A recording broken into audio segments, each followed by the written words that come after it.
Welcome to Therapy Unplugged, Empowerment, Laughter, and Life, the podcast where two therapists offer insights to the real-life issues we all experience. We are your hosts, Sarah Benoit and Megan McCullough.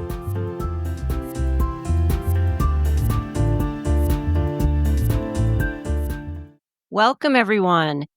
So this is going to be, I think, a really interesting episode today because we are talking about fear. And for the last 20 minutes, we have been having some serious technical difficulties. And I can tell you straight up, the fear has been, is this even going to happen? And if it does, what's it going to look like? What's it going to look like? That's right, Sarah.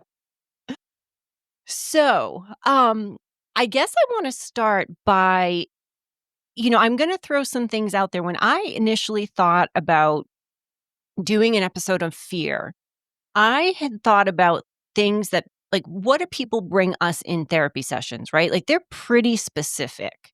Yeah. Whether it's, I'm afraid I'm going to hurt their feelings, or I'm afraid of small spaces. I'm afraid of failure. But what was interesting is when I was trying to kind of gather some more data for this topic, I was surprised to learn there is a guy out there. I mean, I should probably be a little more respectful, a doctor. His name is Dr. Karl Albrecht, and he has actually categorized fears into 5 categories. And his theory is that this is something, there's only 5 categories that every human experiences. And I want to kind of warn everyone that the first 2, when we get to when I share what they are, the first 2 sound really scary and morbid. And the reason I'm going to use his terms, at least in the presentation of this initially, is I want to make sure he gets the credit that he deserves. It's not necessarily the language I would choose. And I will say, even when I first read it, my thought was, oh yeah, that doesn't apply to me at all. And the more I kind of got into it, I was like, oh yeah, this kind of does apply to me. Yeah. And before we go on, I should give people, the listeners, an example of, or an idea rather, of who he is. So Dr. Karl Albrecht, he is a German entrepreneur, and he is considered to be one of the top thought leaders in American business. He's also a leading authority on cognitive styles and the development of advanced problem-solving skills. He's authored more than 20 books, very well published. I will make sure, I don't want to spend a lot of time getting into his history, but what I will do is when we release this, make sure his information is in the credits. Because I did use a few of his articles as reference. So what I thought, and let me know if you're okay with this, Megan, I thought what we could do is I'll just quickly list out how he breaks out those 5 fear categories, and then we can go one by one. That sound okay to you? Yep, that sounds perfectly okay.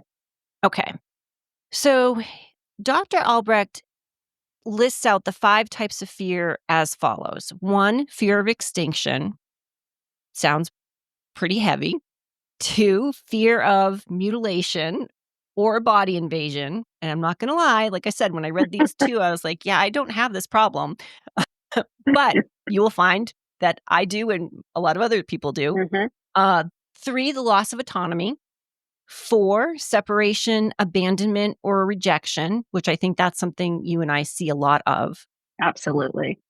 And then the last one is humiliation, shame, or worthlessness.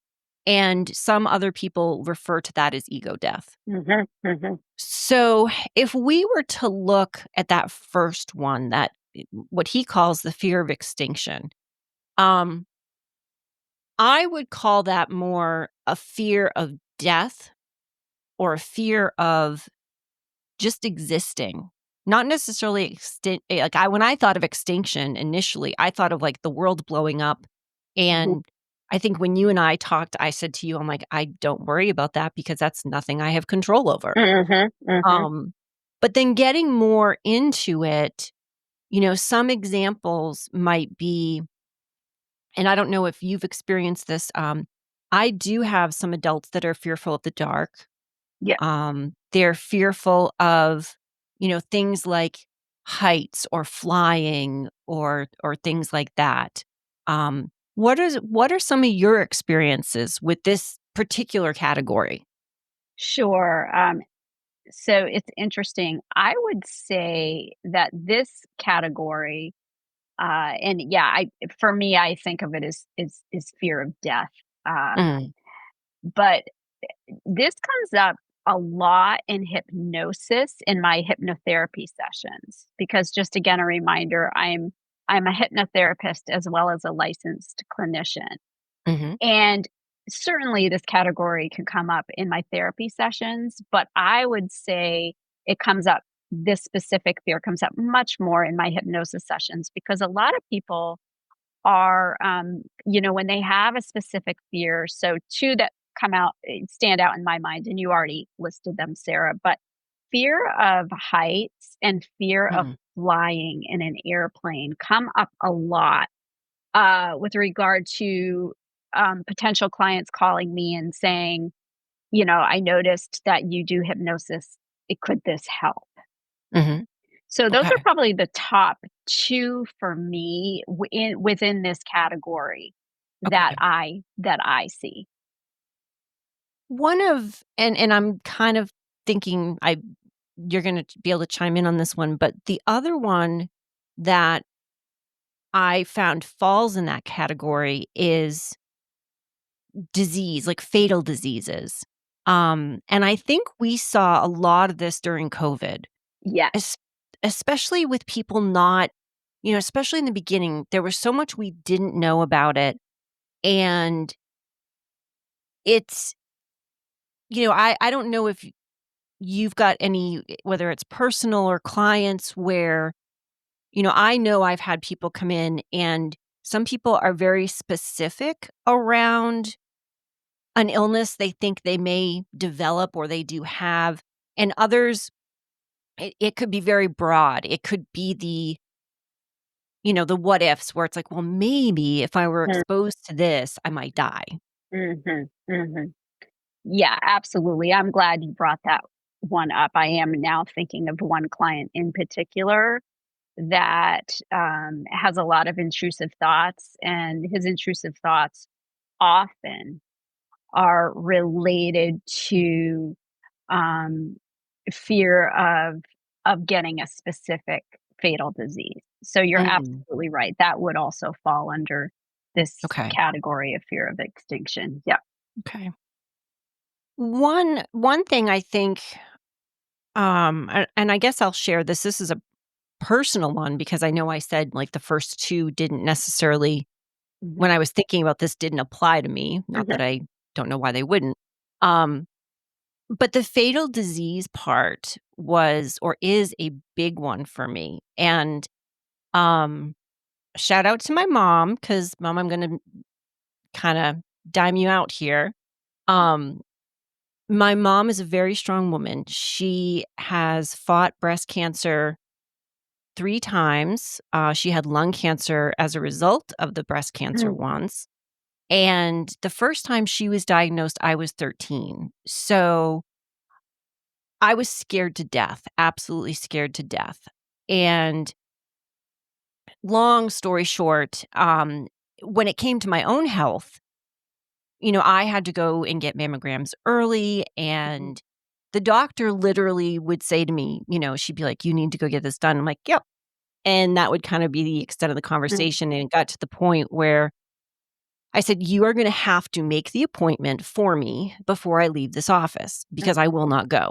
I won't do it on my own. If it's made, I will absolutely go." Mhm. Um, the fear, obviously, was that I was going to have breast cancer, especially given that my mom had it at such a young age. I kind of figured when I turned 39, which is how old she was, I said, "Okay, here we go." Here we go. Yeah.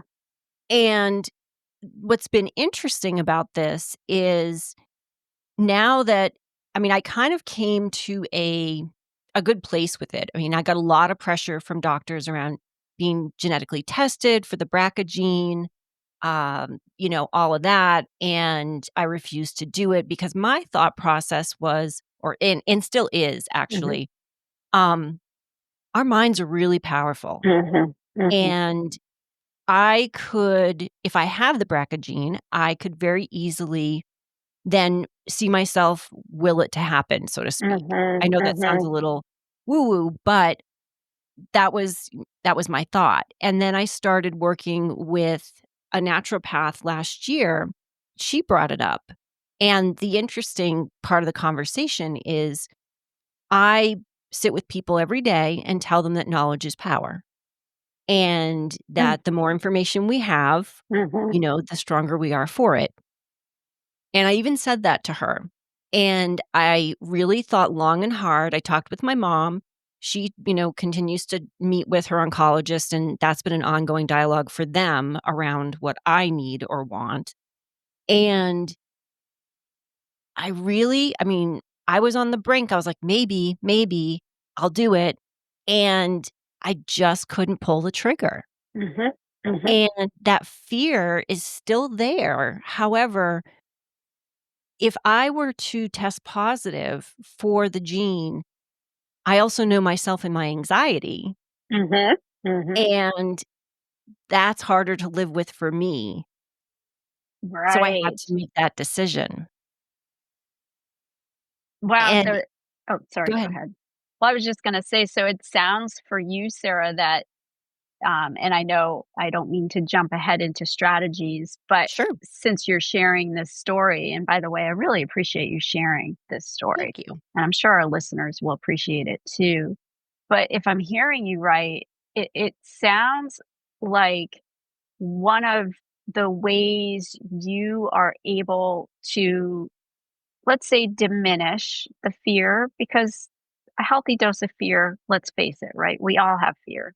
Yes. And maybe some is appropriate and reasonable, but what I'm hearing you say is that you're choosing not to focus so much on the possibility of developing Mhm. cancer, and you're putting your focus elsewhere. Yes. And I 100% agree with you, whether it sounds woo woo or not, that there is power behind our thoughts and our thinking. So, Mhm. yeah, Thank you. Yeah. absolutely. So, the reason I wanted to share that is, because I think, one, to let people know, obviously this isn't about me, but to let them know that when you think of this idea of, ceasing to exist or death or this idea of a fatal disease, it puts our mortality more into perspective, which I think that's where at least I see this for some people being very scary because they go down this path of, okay, but if I'm not here, who's going to take care of my kids? Who's going to watch after my animals? Mm, Who it's all of those things that, especially if you're younger, like as you get older, there's a practical level to that where I think it is things like having your affairs in order and having your estate planned and all that. mhm, When you're younger, you don't necessarily think of that. And I think it ties into as well. And I see this with, I'm not trying to, this is just some of the population I see, but like people in their 30s, almost, I would say half of my clients in that age group are going through or have gone through an existential crisis around this. mhm, mhm. And it's been kind of interesting how it ties together. And then there's that, again, it's that fear that it comes back to the root of, okay, but if I'm not here, what does Yeah, that mean? absolutely. And I'll just add real quickly here that I, growing up and, through adolescence and all through my 20s, I never had a fear of death. But let Mhm. me tell you, when I had my son, when I gave birth to my son in my early 30s, boy, did that change. and Oh. it was a fear, right? It was a I think you had even mentioned it. It wasn't so much a fear of my own extinction, but the idea of what would happen to him Mm. if I abruptly left the world. So in that sense, yeah, fear of extinction, I guess, has been a big one for me, and I didn't even fully realize it until you had just said that a moment ago. So Oh, thank you. wow. Yeah. Yeah. Yep. Okay. So the next the next example is that what he calls that fear of mutilation or body invasion. And I I hate the term because it just feels so um gruesome, but it is things like if you think of the fears that people have, it could be um an easy one that I can think of is like our mailman, he is petrified of dogs. Um, Reason being he got bit when he was younger. So Mhm. that Mhm. makes sense. I mean, that's, Sure. you know, you're not you don't feel in control. You had this animal kind of invade your space and hurt you. Um, I think that happens around, arachnophobia where they've got people are afraid of spiders or Mhm. bugs or things like that. Mhm. Um, what do you think of in this category? What are some of the things that come up for you? Sure. Some of the things that come up for me with regard to my practice, and again, I'm probably speaking a little bit more right now to my hypnotherapy practice. Um, but what immediately came up for me when I was reading this was I have a lot of people come to me with fear of well, in general, medical settings, but to get a Yes. little more specific, I would say things like fear of germs, Mhm. fear of needles, Okay. um, and so I think that's what I think of when, or those are some of the top ones that I think of Mhm. in terms of these again these common fears that we might all have. Some just are probably a little more intense than others. Um, I'll also share that with regard to medical settings and medical procedures. So I never realized that I have a huge aversion to medical environments and medical procedures Mm. until probably about 8 years ago when at around the same time both of my parents started having some pretty, serious medical issues, Mhm. and I felt like I was just myself and my siblings were in the hospital all the time with them, um, for various reasons, and I never realized how much of an aversion I have to that type of setting. Mm. Um, and I remember noticing it because I would watch my sister, who just seemed much more comfortable. Um, Not that she liked it, right? But much more comfortable in that setting um, than I was, and so that was kind of an eye opener for me as well. Mm. Yeah. And I'm curious, you're making me think about the connection to the medical setting and to the concept of that fear of death. Mhm.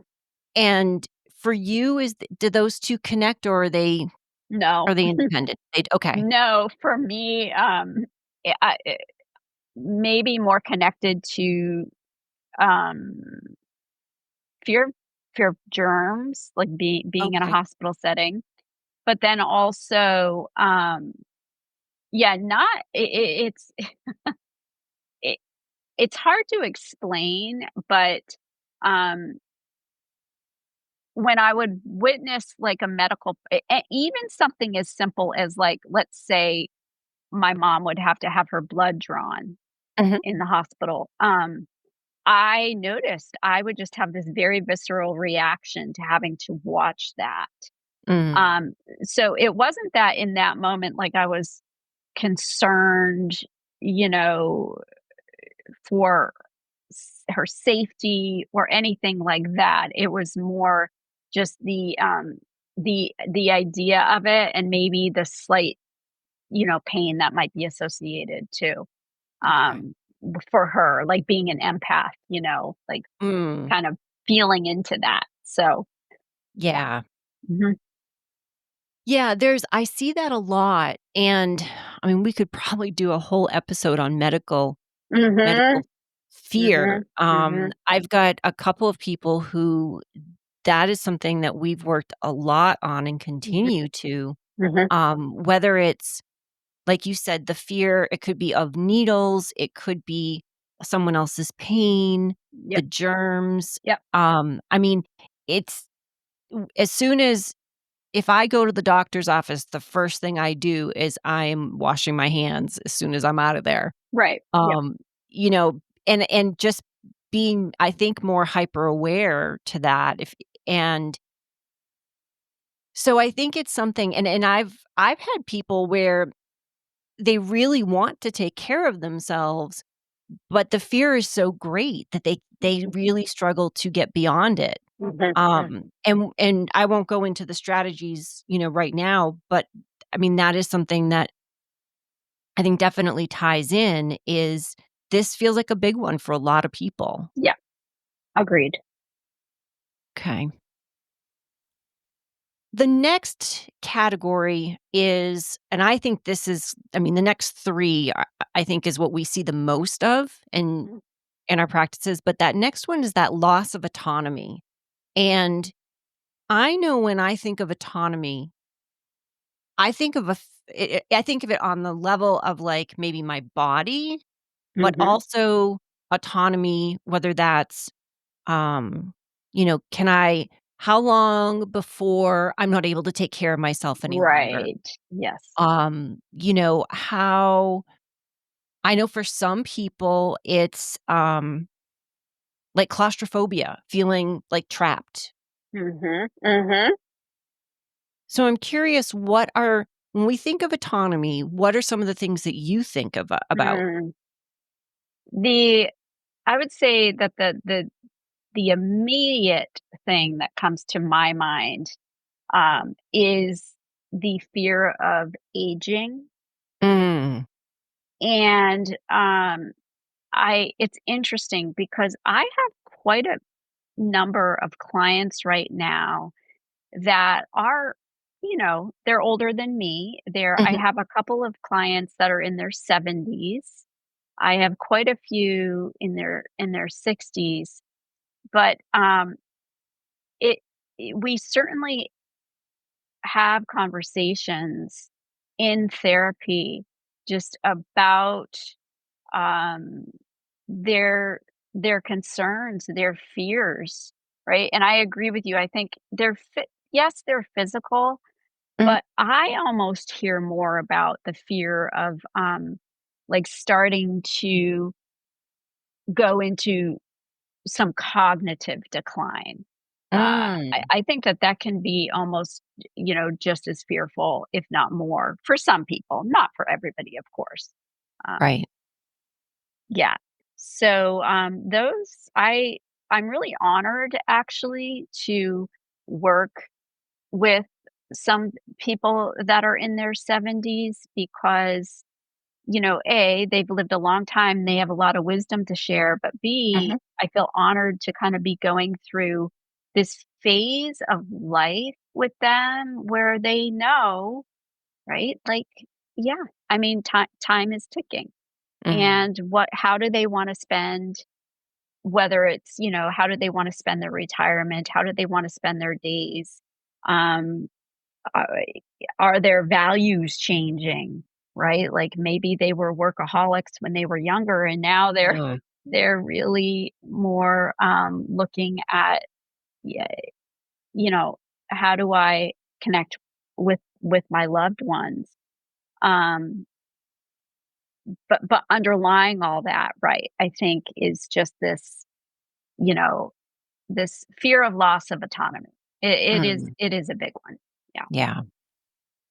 It's kind of interesting, one of the things that's come up for me as we're talking as a in terms of autonomy is in terms of relationships, and some people have that fear of commitment, and actually in that relationship could be a personal relationship, like with a partner. It could be with employment. I know Sure. I experienced that at one point when I was very young. I was thinking of I had quit my job when I lived in San Diego, and I realized as I was interviewing and getting job offers that I couldn't commit.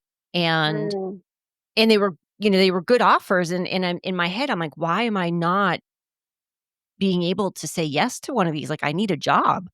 And I came to the conclusion because I didn't really wanna live there anymore. And mm, it was hard to put the 2 together, but thinking of that commitment, it makes me think of the next grouping, which is the separation, abandonment, and rejection, because I do think those can go hand in hand. absolutely. Yeah. I think all of these in some one way or another can be connected, right? Yeah. And I don't know about you, but I feel like this one is a big one because if we think about separation, if we think about abandonment, rejection, and the world that we live in now, right? You and I have talked. I mean, this is part of why we even started this podcast. I mean, I think we talked about this in our introduction is that idea of connectedness and wanting to not just you and I connect, but connecting with our listeners, with, more people out there than just our client Mhm, base. And I feel like this is really important because as much as and I can say being an introvert, like, it drives me nuts because I need my downtime, mhm. and I'm fine being alone, but I do need those relationships in my life, and there does come I mean, there's risk with that, right? Because what happens if that relationship ends somehow? Whether that's it ends because of death, whether it ends because you guys have a falling out, um, that's kinda real stuff. Absolutely. This one for me, the separation, fear of separation, abandonment, and rejection, and then his final category, humiliation, shame, or Mhm. loss, without a doubt, for me, these are the top 2 that Okay. I I feel my clients are coming to me with.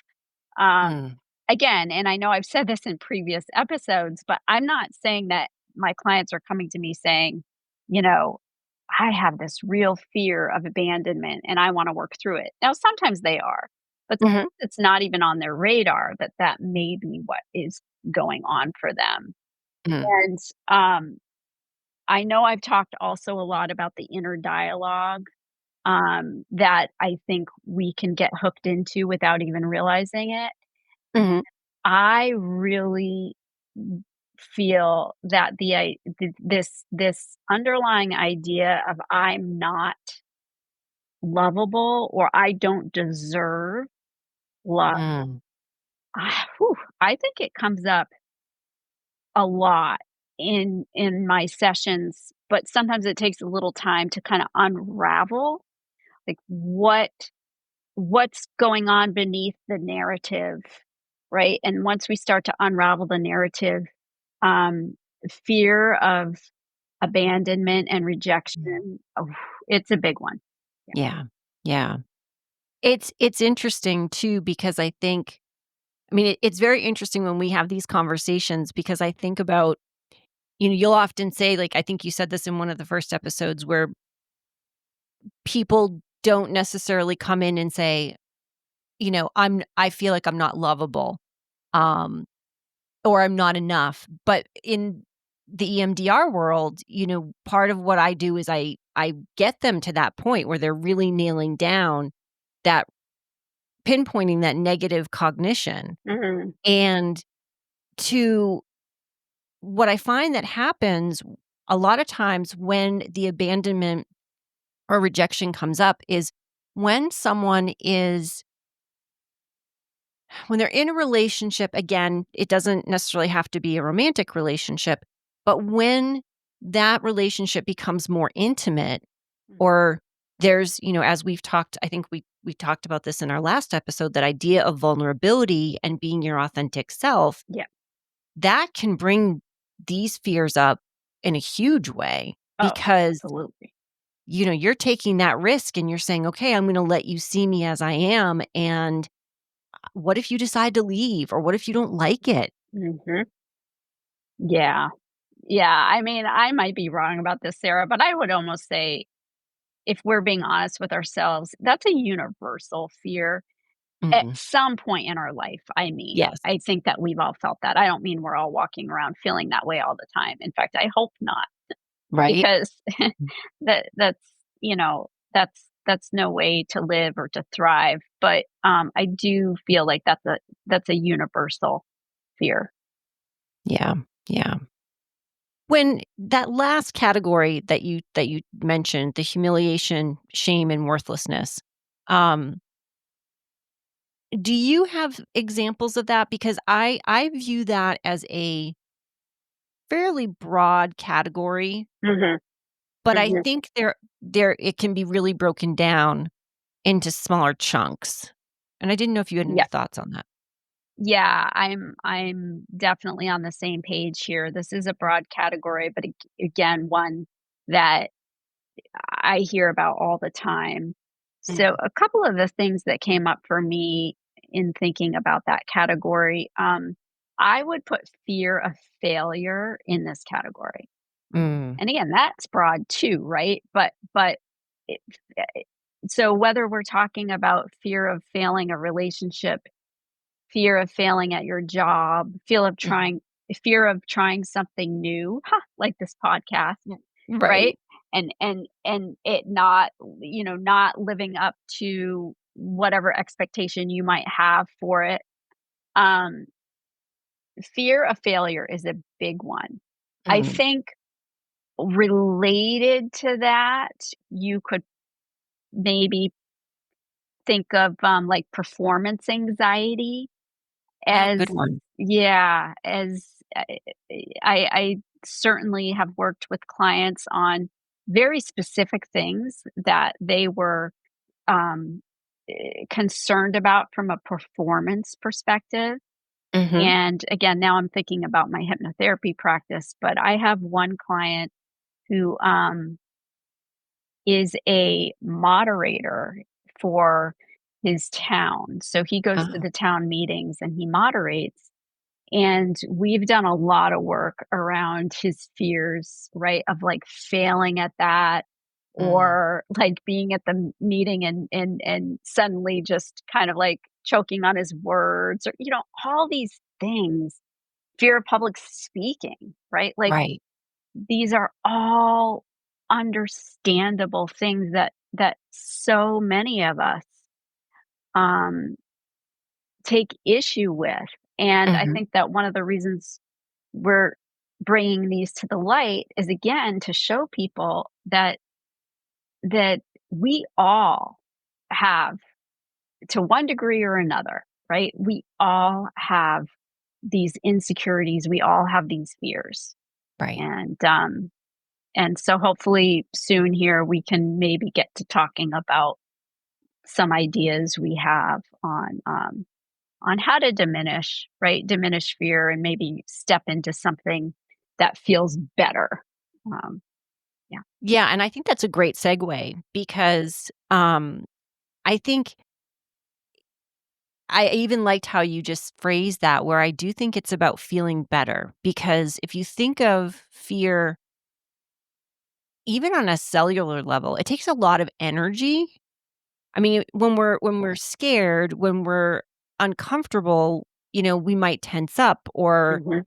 we're just kinda doing everything we can to keep it together to get Mhm. through whatever we're trying to get through, and I I I can tell you I mean, I wanna hear from you first, like, what some of your strategies are, but there's definitely things that I've worked with, suggested to people and even try to practice myself to reduce some of that anxiety.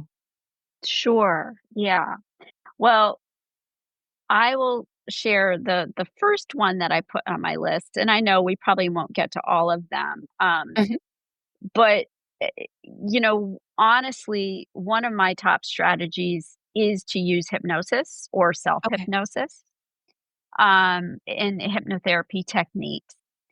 So the reason why I find hypnosis can be so incredibly useful and helpful, in particular with reducing fears and phobias and things of that nature, is that there's this really interesting thing that I think can happen when we combine um, cognitive behavioral therapy techniques, when we combine kind of this idea of, um, okay, here's the negative thought, and I want to reframe it and replace it, right, with a better feeling and probably even more realistic a lot of times thought. Mhm. So that's in a nutshell, just a brief description, right, of what cognitive behavioral therapy is. But when you combine that technique of reframing with being in a really relaxed state where, your body is slowing down, your conscious mind is slowing down, and it's giving your subconscious mind a chance to kind of come up to the surface Mhm. and take in some of these more accurate positive thoughts. It is a powerful, powerful combination with regard to reducing fear.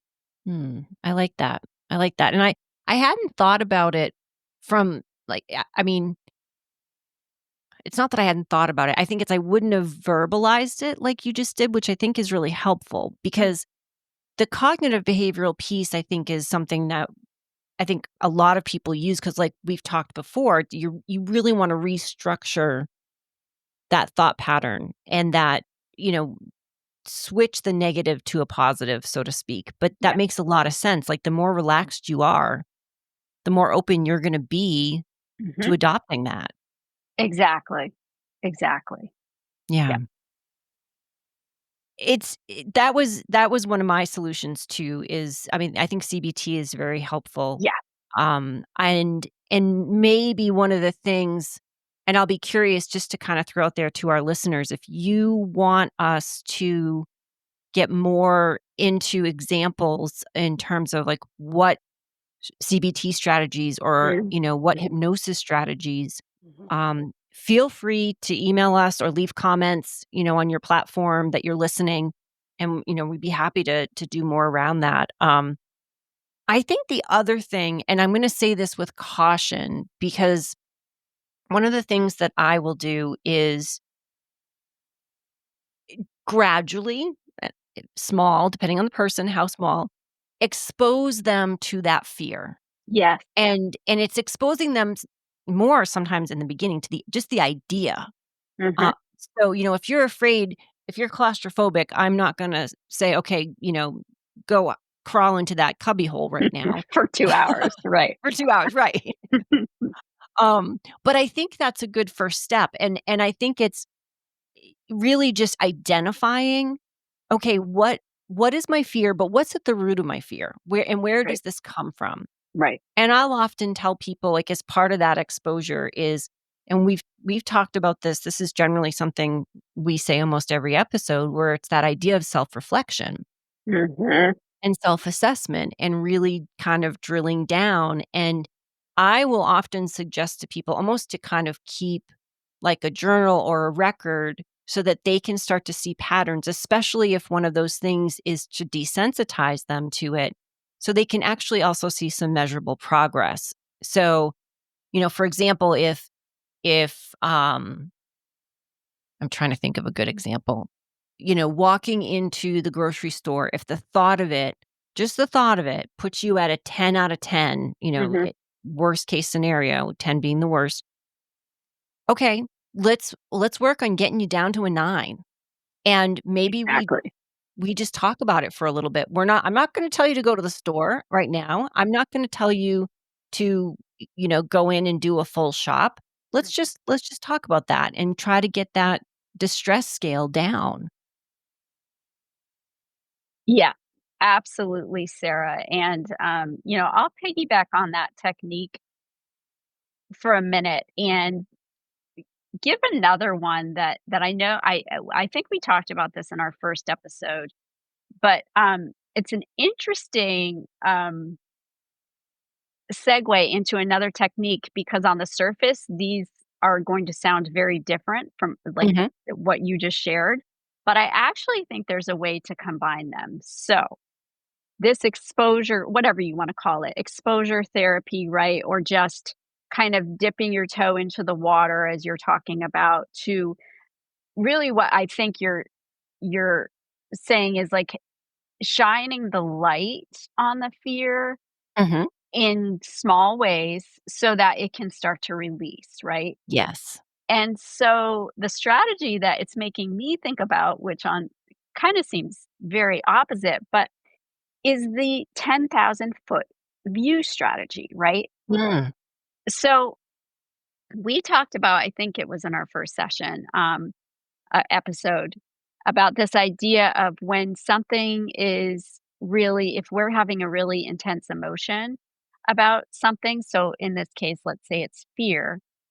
I had briefly talked about this technique of visualizing yourself actually like whether and there's so many different ways to do it. You could hop in a plane, you could suddenly sprout wings, you could just mm, jump real high, but the idea is that you distance yourself.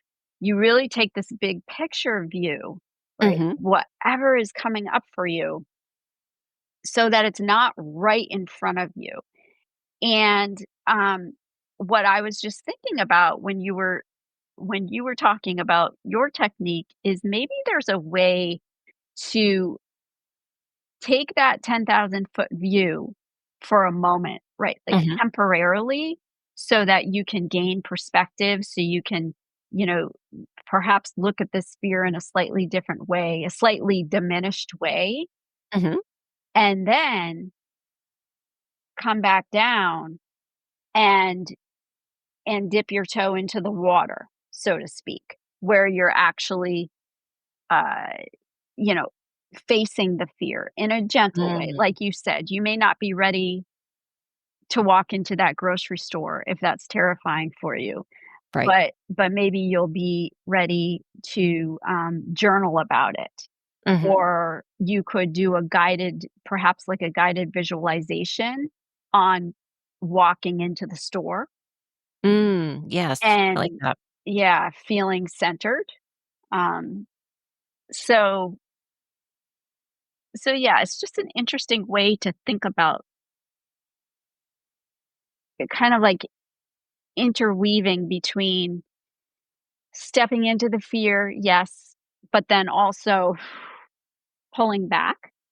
Right, right. And I'm thinking that would also not thinking, I mean, it does, it calms your system down Mhm. because you're not in the muck of all that. It's that distance, like you said, that you have from it. Correct. It's interesting as you were talking, one of the things that I thought about was, and I think you actually brought this up in a different context between the 2 of us, but the idea of a container. Mm, And in EMDR, that is so there's 2 things that we generally will set up, either a calm place or a container, and the idea is to keep someone grounded, so if they start to really dysregulate. And the idea of the container, because 'cause I'm thinking about this, like, what happens if someone is truly debilitated by fear? Like, they just and say all of a sudden, you're at work and something happens and it sets you off in terms of mhm, your own issue around fear, and you feel like you can't like you're frozen. Your fight or flight kicks in like, "Oh my gosh, what do I do?" And I think this is a good technique where the container comes in, because at least with the MDR, the idea is you put it in your container, it's safe, like, you're safe from it, it's safe from you, whatever. Mhm, Um, no one else can access it, they're not gonna mhm, mess with it, but mhm. then you bring it to session the next time so Uh, that we can go through it together and we can use the techniques that through EMDR to work through that. And I'm wondering if you have anything that's similar to that. mm. Yeah, and first I'd like just to say, so that's yeah, I love this idea, it's beautiful, right? It's the idea of, putting a really intense feeling, let's say, in a compartment, but not putting it in the compartment forever, right? Yes. Okay, yeah, Right. Right.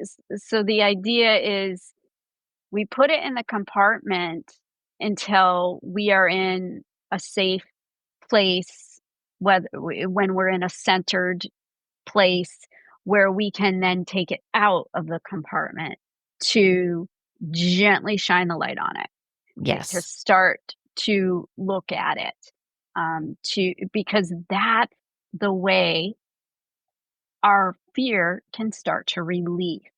Mm. And that's the power of fear too, right? Is that it it can feel so debilitating that of course it's human nature to want to put it in that compartment and to run from it and not Exactly. look at it again. Exactly. If it's under that rug, no one sees it, we don't have to think about it, we don't have to worry about it until it blows up. Yes. Yes. Yeah.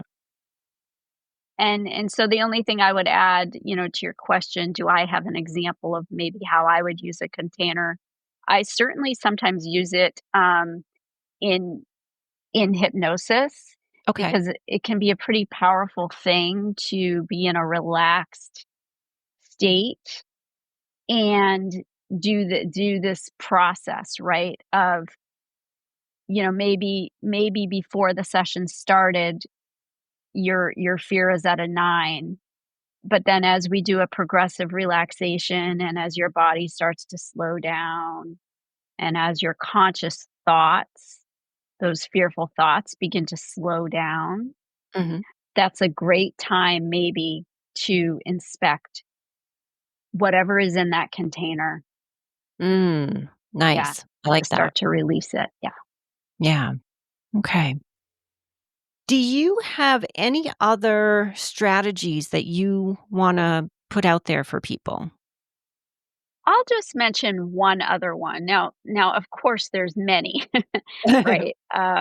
But I will mention one other one, and this is going to sound sometimes when I talk to my therapy clients about this, I'm like, I know this is simple, but it's not always easy. Okay, Mhm. so one tool I find that can be very powerful are mantras or just affirmations. And it's kind of a lofty term, right? It's like, oh yeah, sure, those daily affirmations. But the idea is that I think that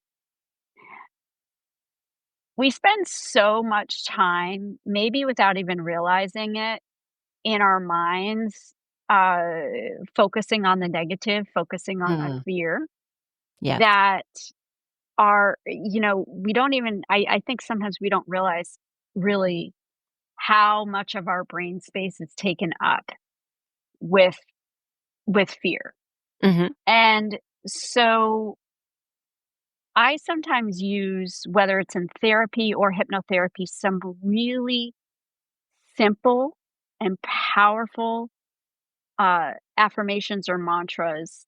And I will suggest to clients that just there's no secret number. They don't have to think it 30 times a day or anything like that. But just as you're moving through their day, um, perhaps you say to yourself, so here's a really powerful one, and it's so simple: I am safe. Mm, Now, assuming you're not in immediate crisis, right? I'm right. obviously not talking about immediate crisis, but um, for the most part, right? Most of the time, and sometimes you can go a little step, you can take it a step further, and you can say, I am physically safe, Mhm, I am emotionally safe, I am mentally safe, meaning I am practicing like healthy um, thoughts, right? Or I am leaning into a healthy emotion.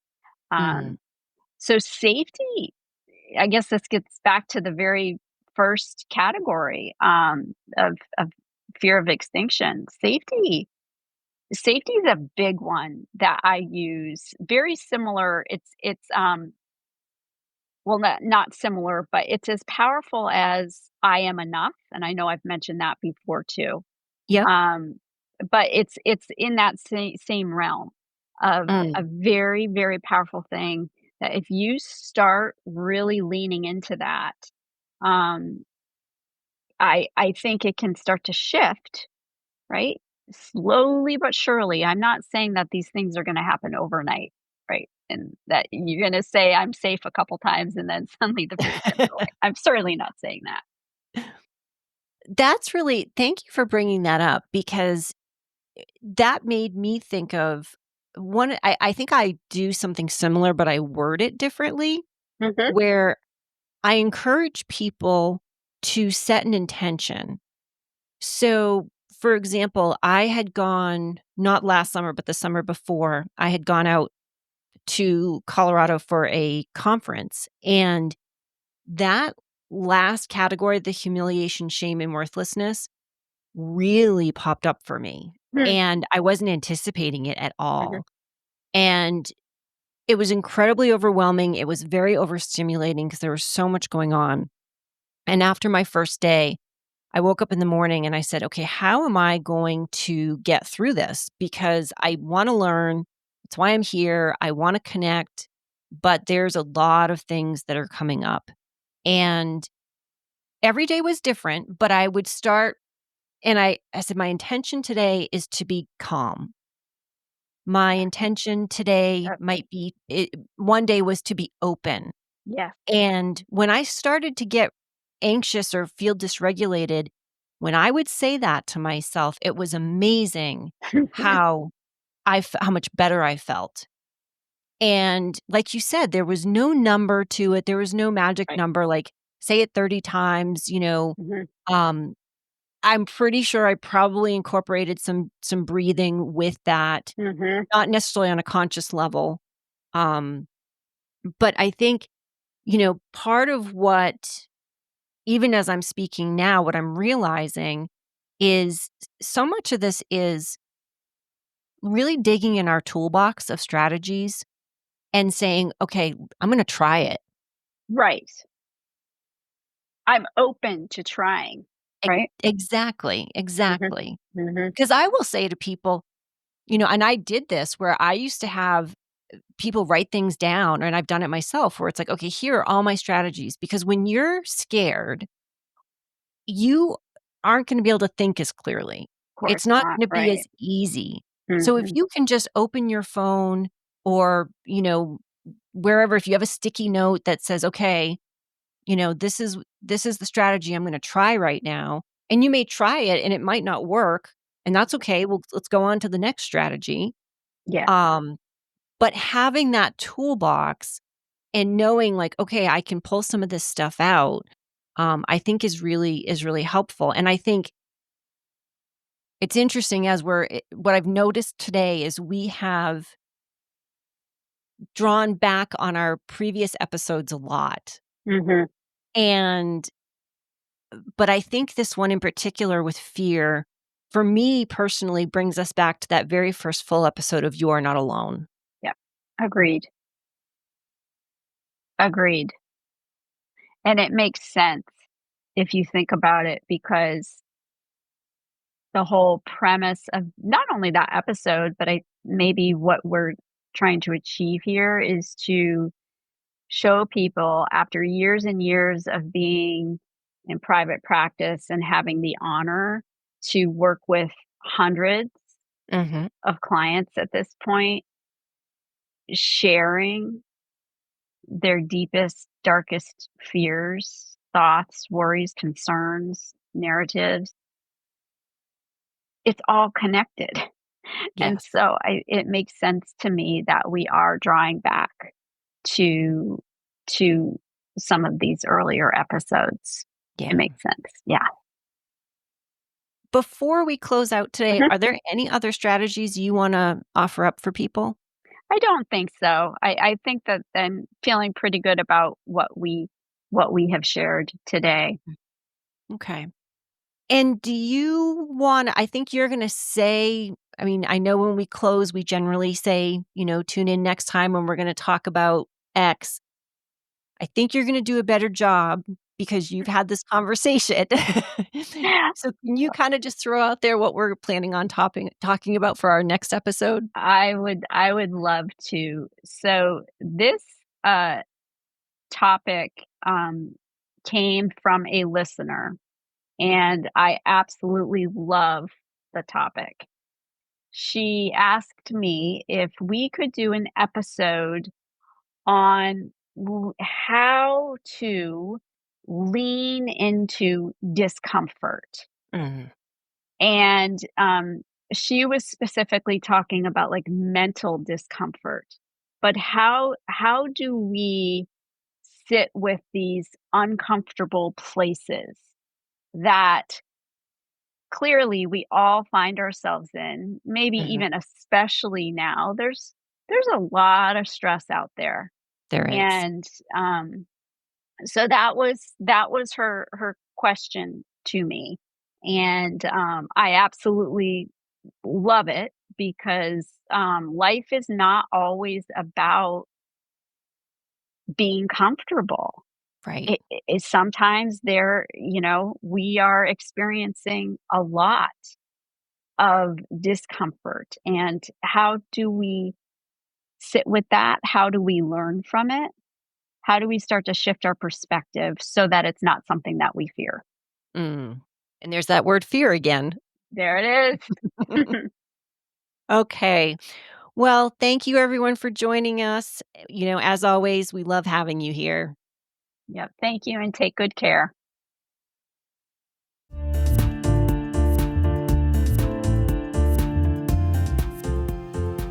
If you want to share your thoughts or ideas with us, you can email us at therapyunpluggedpodcast@proton.me.